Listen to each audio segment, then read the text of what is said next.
But I also want you to recall that I was the first candidate to say that because of the way Nigeria has been governed in the last 7 to 8 years, there has been deep divisions between North and South, East and West.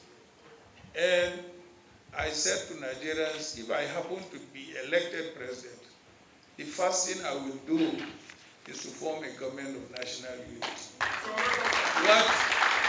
What do I mean by that? I mean, I will look at the performance of each political party and bring them into the government so that first and foremost, we reunify this country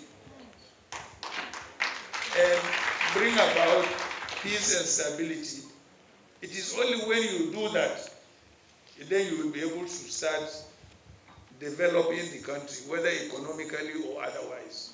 You cannot develop a country that is deeply divided, that is in crisis. So I was the first to commit to the formation of government of national unity. And I also have it on record that when I ran in 2019, I picked an Igbo man as a running mate, simply because I felt that after any other zone again, the next zone must be Southeast. In 2011, I also picked another Igbo man. And in 2023, I also picked another Igbo man. And I have always said that I will be a stepping stone to an Igbo presidency. Because there is no zone alone in this country that can produce a president on its own. I have always told my Igbo compatriots, I said, look, you negotiate for power. You don't fight for it. You negotiate for it. So, for anybody to think, that I have anything against Labour, I think Peter was in a rush. Do you know why I say he was in a rush? When the campaign started, and our PDP governors sat down and said they must produce the president amongst them. They must produce a vice president amongst them. They must produce a chief of staff amongst them. Peter got scared and left. I did not get scared.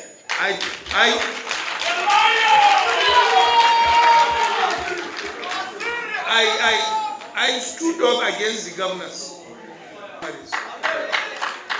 So if he was there, nothing could have stopped him from becoming, a running mate. Because I had the right to choose whoever I wanted, as my running mate. So the question of whether I would work with Peter or not, whether Peter wounded PDP, yes, to some extent he did. Because all the votes he carried, there are PDP votes in the South and the Southeast. So that's true. But that's politics anyway. But whether, he will achieve his objective, by that or not, that is left to God to decide. So, the next is the issue of judiciary.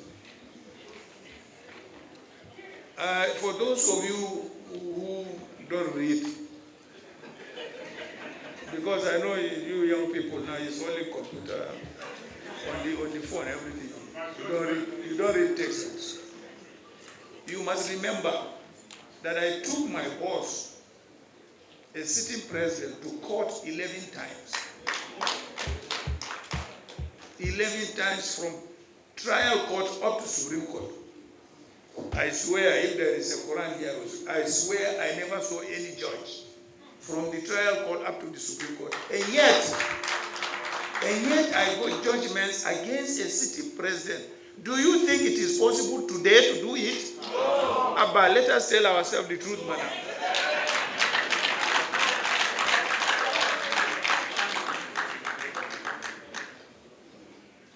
"11 times from trial court up to Supreme Court. Wallahi, I never saw a single judge. I've got judgment at the trial court, I've got judgment at the appeal court, and I've got judgment at the Supreme Court. That's why I said, how will I do this? That's why I decided to publish a book called Landmark Constitutional Cases, the Atiku cases, for those constitutional law students. So, I cannot say whether it is the same judiciary or not until I test them.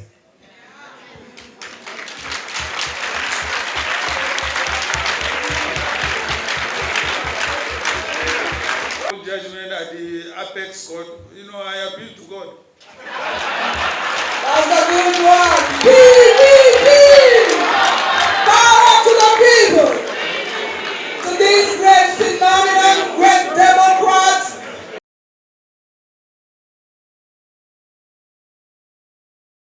We had not, I believe, begun our primary process. So the question of whether he was going to get a ticket or not, did not arise. Yes, agreed, that is a fact. He took our votes from the southeast and south-south. And that, of course, would not make him a president.